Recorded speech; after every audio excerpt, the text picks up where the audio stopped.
tal? ¿Cómo están? ¡Soy inocente! Yo no quiero un medio ambiente, la quiero completo.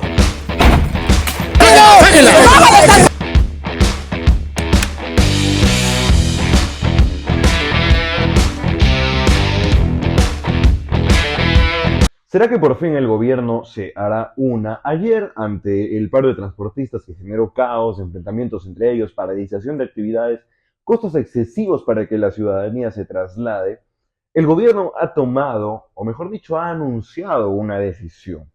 La pregunta que surge entonces es, ¿servirá de algo? Ayer cerca de 60 empresas, exactamente 63, del transporte público, hicieron un paro que fue diferente, no fue convencional. El pedido no eran beneficios, intereses particulares, mejora de sueldos o amnistía de papeletas, no. El pedido era una especie de llamada de auxilio para que dejen de matarlos y los dejen trabajar y dejen que las otras personas que utilizan el transporte público puedan desplazarse hasta sus centros de labor, hasta sus trabajos. O sea, aunque esto suene exagerado, pero literalmente el transporte público, si se paraliza, Lima no se mueve. La mayor parte de las personas que van al trabajo utilizan el transporte público, entonces Lima estuvo paralizada. A ver, habíamos dicho que son 63 las empresas que desde la madrugada de ayer 26 de septiembre salieron a bloquear algunas calles, suspendieron sus actividades con la intención de poder llegar al centro de Lima o en algunos casos hasta el Congreso de la República. ¿Cuáles fueron los efectos de este paro? Costos excesivos de transporte informal, o sea, los llamados colectivos salieron a la calle. Tengo registro de que algunas rutas que normalmente están 2 o 3 soles llegaron a costar 11 soles, 14 soles. Ese es el costo que tuvieron que pagar varias personas para no tener que faltar a su trabajo y poder llegar, aunque tarde supongo, y con un sobrecosto, pero llegar. Por otro lado, se generaron colas largas para tomar los pocos buses que circularon, porque algunas empresas circularon. La policía proporcionó 25 buses, 25 unidades para que los usuarios puedan tomarlos de manera gratuita.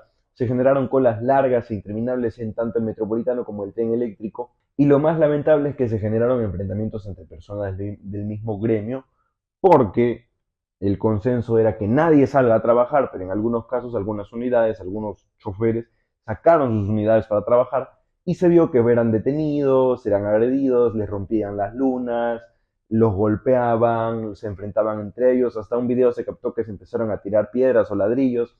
Eso ha sido lo más triste que se ha visto en la jornada de ayer. Como siempre, la violencia presente, nunca faltan los salvajes. Entonces, el propósito del paro, como les había mencionado, era poder llegar al centro de Lima y hasta las inmediaciones del Congreso de la República. Por ejemplo, hay un dato. Según Martín Ojeda, director de la Cámara Internacional de la Industria de Transporte, las mafias de la extorsión cobran una especie de prima o matrícula a las empresas que pueden costar desde 50.000 hasta 70.000 soles por mes. Y en algunos casos les llegan a cobrar la vuelta, o sea, les cobran un cupo por vuelta que la unidad da.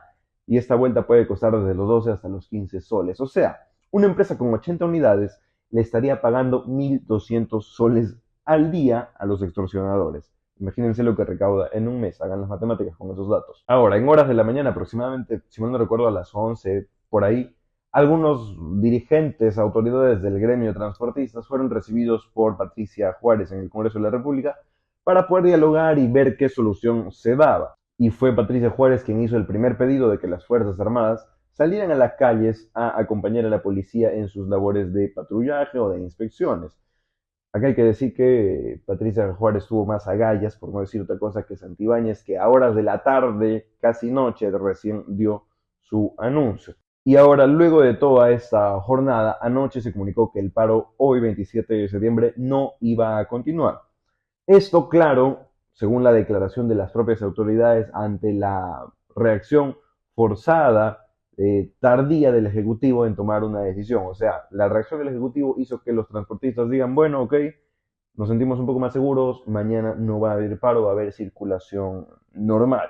Y esto evidencia que lo único que querían los transportistas era que el gobierno haga algo para que dejen de matarlos y los dejen trabajar. No como ayer el ministro Morgan, creo que de quien luego vamos a hablar, pidió que no acataran el paro. O sea, él pensaba que se trataba de un paro normal en el que la empresa busca obtener beneficios para intereses particulares. Un desubicado, como siempre, Morgan, pero luego vamos a hablar de él. Pero la jornada de ayer no quedó ahí. Hay dos cosas importantes. Primero fue la reacción de los extorsionadores y luego la reacción de las autoridades. Hoy despertamos con la noticia de que en la zona de Tahuantinsuyo, en Independencia, 25 unidades de buses y otros vehículos han sido quemados. Y quemados es poco. O sea, han terminado achicharrados, han terminado cenizas y acá les estoy dejando las fotos. Los vehículos estaban en el colegio Medalla Milagrosa estacionados cuando aproximadamente a las 2 de la mañana uno de ellos empezó a incendiar y luego las otras unidades. El guardián del lugar dice que empezaron a incendiarse una y otra unidad. Uno de los dueños, uno de los choferes de estos vehículos no pudo evitar quebrarse y dijo que todavía no lo había terminado de pagar, que tenía una deuda con una caja. A estas horas de la mañana, que es antes del mediodía del 27 de septiembre, el Ministerio del Interior ha publicado un comunicado en el que se dice que esta noticia, en el que se dice que este incendio, donde 25 unidades se han perdido, no se trata de un atentado, no se trata de una reacción de las bandas de extorsión, de las organizaciones criminales, no, sino de un problema con unas baterías. O sea, nos quieren agarrar de tontos. Los propios dueños de estas unidades, el propio guardián han reconocido que se trata de una reacción de las organizaciones de extorsión. Y ahora el gobierno quiere hacernos creer que se trata, no, que se trata de un problema con unas baterías. Un problema con una batería que se incendia no quema de golpe todas las unidades en pocas horas. Entonces estamos ante un atentado que es parte de la reacción de los extorsionadores ante una empresa que estaba pagando cupo, pero también salió a manifestarse. Entonces los extorsionadores no tuvieron mejor idea que quemarle toda su flota de buses. Es una noticia lamentable, es una noticia horrible, que lo único que hace es evidenciar el caos y el descontrol en el que nos encontramos. Y ante este caos y descontrol, ¿cuál ha sido la reacción de las autoridades? Anoche nos han llenado de anuncios, de oficios, de comunicados, pero ahora tenemos que analizar de qué va cada una de ellas, qué implicancias tiene cada una de esas decisiones que han tomado y resolver la pregunta de si realmente van a servir o no. Si es que estas medidas implementadas van a servir o son simplemente un saludo a la bandera. Se declaró en estado de emergencia 11 distritos de Lima y uno del Callao. Anoche el ministro de Defensa, Walter Astudillo, anunció esta declaratoria de emergencia, donde se incluye por 60 días en estado de emergencia a Ate, Ancón, Puente Piedra, aunque el ministro dijo Puente de Piedra, evidenciando también una desconexión con la realidad, Comas, Caraballo, Independencia, San Martín de Porres, Los Olivos, San Juan de Lurigancho, Villa El Salvador y Lurigancho, además de Ventanilla en el Callao. Hoy en la mañana se supo que se añaden a esa lista dos distritos más. Santa Rosa, que había pedido ayer en la noche, luego de conocerse este comunicado, que se le incluye en esta lista de distritos en estado de emergencia, y también se ha incluido a Rima, pasando a ser 14 distritos entonces de toda la capital, parte del estado de emergencia. Ahora, se está evaluando implementar el toque de queda en estos distritos que están en estado de emergencia.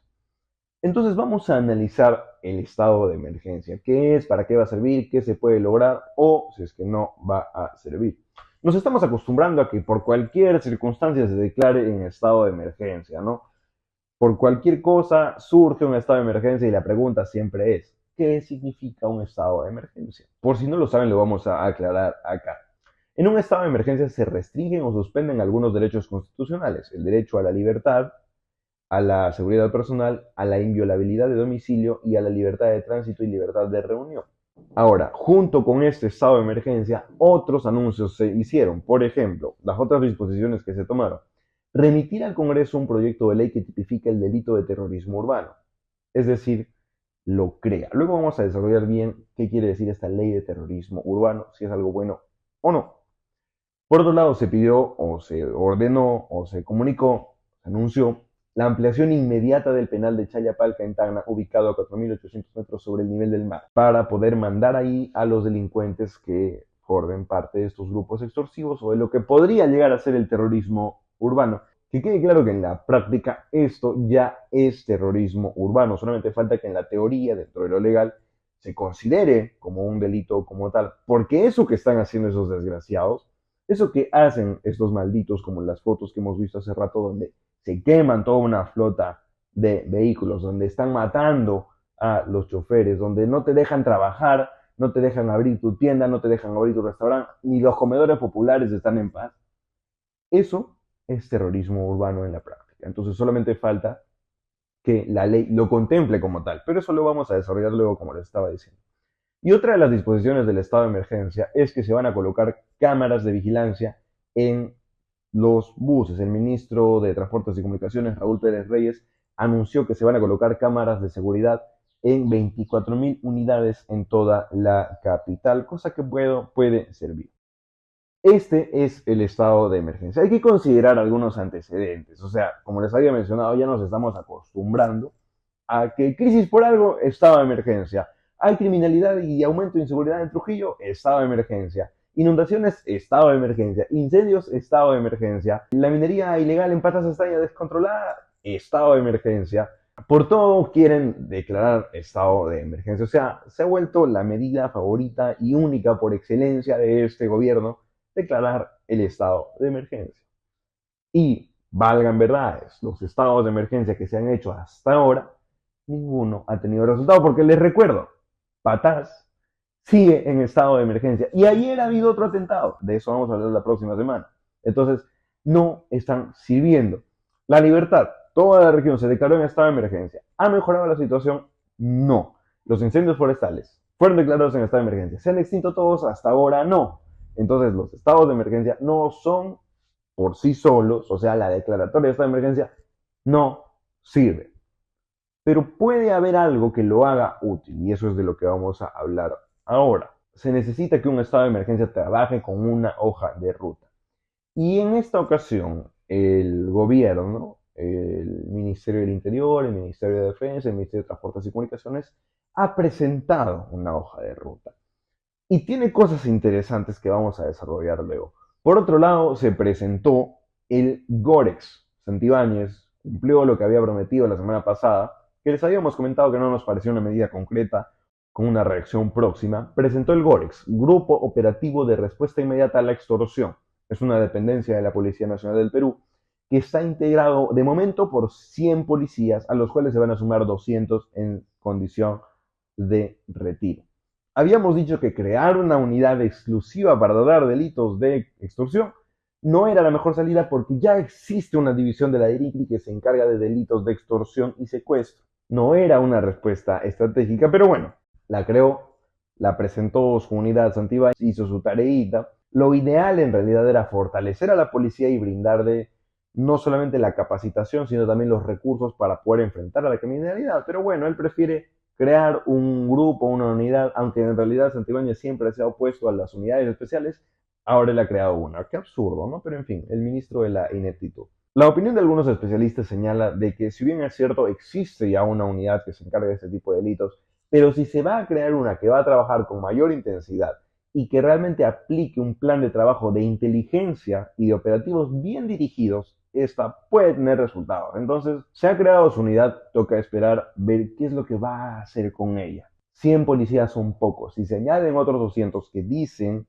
el documento menciona, que tienen capacitación y tienen preparación en inteligencia, esto puede ser bastante útil. Entonces, estamos ante una situación que no es la mejor respuesta, pero puede tener un resultado que podría ser positivo. Vamos a esperar a ver qué es lo que pasa en los próximos días. Y quería dejarles una capsulita hablando de los ministros, porque cada ministro en su área dio un aporte, ¿no? Pero también dio su aporte Morgan Quero, otro sobón por excelencia de Dina Boluarte. Hizo un comentario sobre el vergonzoso papel que tuvo ayer el Ministerio de Educación. Habíamos comentado en un video en TikTok que 6:50 de la mañana se comunicó, cuando ya varios niños, padres, madres, docentes estaban en los paraderos o saliendo de sus casas para dirigirse a los centros educativos. A esa hora se comunicó que las clases iban a ser remotas. ¿Qué fue lo que dijo? Nosotros no le vamos a hacer el juego a ningún paro. Que eso quede muy claro. Yo pido mucha responsabilidad de los medios de información. Hasta las últimas horas del día de ayer había una serie de acuerdos. En horas de la madrugada ha habido algunos cambios. Hemos tomado la decisión, por eso, a las 6:50 de la mañana, y no hay ningún estudiante, ningún escolar, ningún docente, ningún personal administrativo que esté en riesgo. No reconoció su error, no reconoció que la decisión fue tardía. Por favor, señor Quero, yo me fui a dormir el miércoles sabiendo que el jueves iba a haber paro, y me fui a dormir creo que a las 12 de la noche. Entonces, que salga a decir que no le van a hacer el juego a ningún paro, sigue evidenciando que él cree que el paro se trata de un paro convencional en el que la empresa pide un beneficio de interés personal. No se ha dado cuenta de por qué están saliendo a protestar estos trabajadores. Y el expresar este tipo de palabras, de declaraciones, solo siguen evidenciando la incapacidad y lo desubicado que es el señor Morgan Keo. Ahora, otra propuesta que se hizo sobre la ley de terrorismo urbano. ¿Es una solución real o se trata solamente de un saludo a la bandera? Eduardo Salguana anunció, el presidente del Congreso, anunció que está listo un dictamen que agrupa 20 proyectos de ley sobre terrorismo urbano.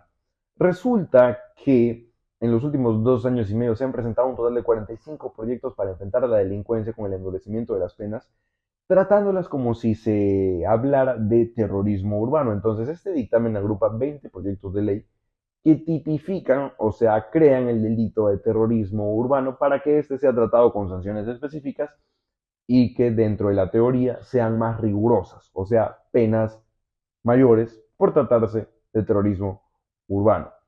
Este debate se llevará a cabo el próximo jueves y los delitos considerados como terrorismo urbano serán sicariato, secuestro, extorsión y posesión de armas de fuego de procedencia ilegal.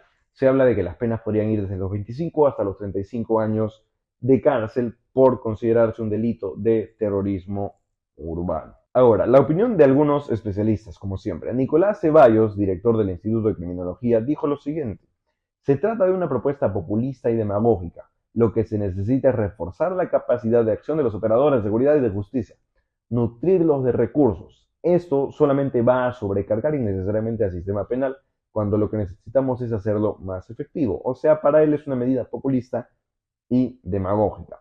Por otro lado, César Ortiz Anderson, presidente de la Asociación Pro Seguridad Ciudadana, dijo que lo que en realidad se necesita es una reforma del sistema operador de justicia que incluya al Ministerio Público y al Poder Judicial, considerando que los fiscales en varias oportunidades sueltan a estos delincuentes habiendo pruebas de flagrancia en su detención.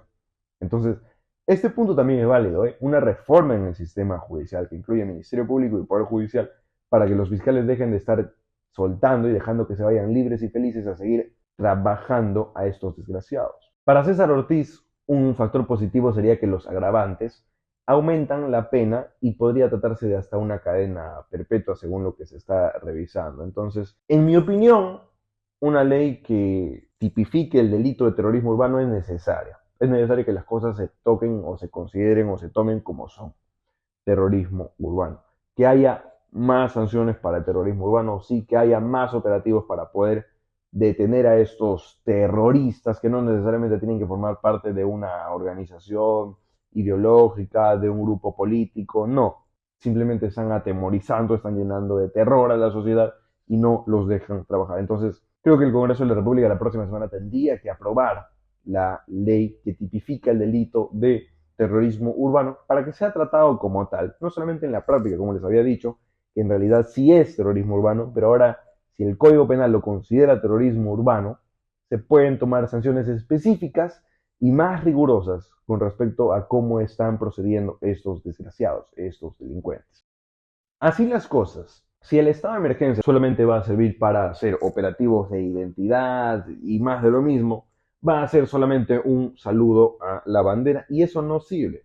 La cuestión es que se hagan cosas diferentes. Esta hoja de ruta tiene que aplicarse. Esta hoja de ruta que ha presentado el Ejecutivo, que ha presentado los ministros, porque Dina no lo ha hecho, tiene pues que aplicarse. La cuestión es que las cosas se hagan diferentes. Nos hemos acostumbrado a que todo sea solucionado con el estado de emergencia cuando en realidad no es una solución concreta. Con respecto al estado de emergencia en sí, entendamos que el hecho de que los militares salgan a la calle a patrullar con la policía no resuelve el problema de fondo, pero, y esto según también los especialistas, puede servir como disuasorio para los criminales y como tranquilizante para la ciudadanía, porque el hecho de ver un policía acompañado de 1 o 2 efectivos armados, vestidos de militares, ya genera cierta tranquilidad.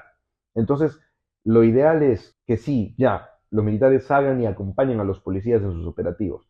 El militar no puede intervenir, no puede realizar una intervención, no puede realizar un operativo, pero puede ayudar a proteger al policía y su patrullaje. Entonces, es necesario que las Fuerzas Armadas salgan a las calles para que de una u otra manera, pues ya, se dé un poquito de lucha, por así decirlo, a estos desgraciados que son parte del crimen organizado y de las bandas extorsivas. Es necesario incluso que se pongan tanquetas en los lugares donde hay más problemas y más registros de crímenes como la extorsión. Entonces, en este sentido, algo que puede suceder con el estado de emergencia y según lo que está en la hoja de ruta, es que el trabajo de vigilancia caiga sobre los militares y el trabajo de inteligencia pase a manos de la policía. Esto sí sería realmente efectivo, esto tendría resultados en la teoría. Pero, por ejemplo, según la opinión de algunos especialistas, algunas cosas que debieron haberse hecho en realidad. Primero, cambiar de ministro del Interior, que el ministro del Interior, ya les hemos dicho acá, por más que ayer haya presentado su tarea, no es la persona indicada para enfrentar a la criminalidad. Él ya hace rato tendría que haber dejado de ser ministro del Interior y dedicarse solamente a lo que ha logrado en ese tiempo de su cartera, ¿no? Que es meterse en problemas y a tener que defenderse. Por otro lado, otra cosa que debió hacerse es anunciar la creación de una nueva cárcel. Se va a ampliar Chayapalca, ya, es sabido, pero Chayapalca no es una cárcel grande, pues. Entonces, se va a ampliar, ¿para cuánto? ¿200? ¿100 personas? No es tampoco una medida tan estratégica. Lo ideal hubiera sido crear una nueva cárcel, o sea, tanto que a este gobierno le gustaba al principio decir que querían buquelizarse, que querían hacer como Bukele, sin ser Bukele, el presidente de El Salvador, un personaje de mi simpatía. Si tanto quieren ellos asemejarse a él, pues creen cárceles grandes de máxima seguridad donde todos estos malditos vayan a ser refundidos. Pero bueno, eso es una sugerencia de los especialistas que no ha anunciado, que no va a tomar el gobierno. Por otro lado, otra cosa que han debido hacer es derogar esta reforma de ley de crimen organizado que el Congreso de la República aprobó en julio pasado, que ahora pues hace que ser considerado una organización criminal sea una cosa pues imposible con un montón de requisitos. Y ya como una reacción lógica y urgente, una sugerencia que tengo yo, es simplemente que Dina deje de estorbarnos y se haga a un costado. Porque a ver, las medidas dadas ahora tienen que ser sometidas a una evaluación. Los ministros Adrián Sen, Astudillo, Santibáñez han hecho su tarea dentro de su limitada capacidad, pero han presentado su tarea. O sea, ven que se puede hacer algo, ven que se pueden tomar decisiones, ven que hasta esta gente puede tomar decisiones, no como Morgan Quero, que sale a seguir diciendo estupideces, porque eso es lo que sigue diciendo, o en este caso, no como Dina Boluarte, que hubiera sido bueno que ella dé el anuncio, hubiera sido bueno para su liderazgo, que ella salga a dar estos anuncios, aunque claro, me pongo a pensar, si ella hubiera salido a decir esto, esos anuncios hubieran sido tomados con mayor hostilidad. Entonces asumo que por ahí ella haya decidido que mejor era no estorbar y asumir su rol de ineptitud, ¿no? Por otro lado, también Santibáñez dijo que si el estado de emergencia no funciona, él dará un paso al costado, eso lo dijo hoy en la mañana. Entonces, ante esa situación, no sé qué es mejor, ¿no? Pero esperemos por el bien de la ciudadanía que ese estado de emergencia realmente pueda funcionar. A fin de cuentas, creo que lo apropiado es que ya Dina Boluarte dé un paso al costado. Ese es el costo, esa es la herencia que hemos recibido por haber escogido a un burro, a un ignorante, como presidente de la República, que felizmente hoy está en la cárcel y ojalá siga muchos años ahí. Ese es el costo que tenemos que pagar ahora por muchos memoriosos, por muchos rojos y caviares que decidieron votar y darle el voto a estos ineptos, porque no hay otra forma de decirlo. Cualquier otro gobierno hubiera tomado medidas hace rato, pero esto es herencia de ese burro que tuvimos como presidente. Una persona, una señora de su misma categoría, con un coeficiente intelectual limitado, con una capacidad de reacción que no tiene, ausente en ellos, con una capacidad para asumir culpas, para asumir responsabilidades nula, con una capacidad de gestión que tampoco tienen. Ese es el resultado de haber votado tan mal en el 2021 y haberle dado el poder a esta gente inepta. Seguramente ya aburro diciendo esto, que escogemos mal, que no sabemos votar, pero esta es la respuesta que obtenemos cuando votamos tan mal. Autoridades que no saben reaccionar. A fin de cuentas, esto podría llegar a ser un avance. El estado de emergencia podría representar un avance si las cosas se hacen de manera diferente. Que pasado este plazo de 60 días, realmente las cosas, las acciones que tomen, puedan seguir a través de un plan estratégico de sostenimiento. No le tenemos fe en lo absoluto a este gobierno. han dado nuevos anuncios. Sí, y está bien que, aunque sea de manera forzada y tardía, hayan tomado una decisión, hayan demostrado que pueden reaccionar. Adrián Sen, Santibáñez y todos los ministros que han hecho su tarea, o sea, Morgan Quero no y Dina tampoco, están ante un examen final. La pregunta es, ¿tendrán la capacidad de aprobarlo? Esa es una respuesta que vamos a estar viendo en los próximos días. Esperemos que pronto este estado de emergencia y todas estas decisiones que ha tomado el gobierno puedan realmente servir para algo, porque la situación con la inseguridad ciudadana y estos desgraciados que extorsionan y no dejan trabajar a los peruanos es insostenible.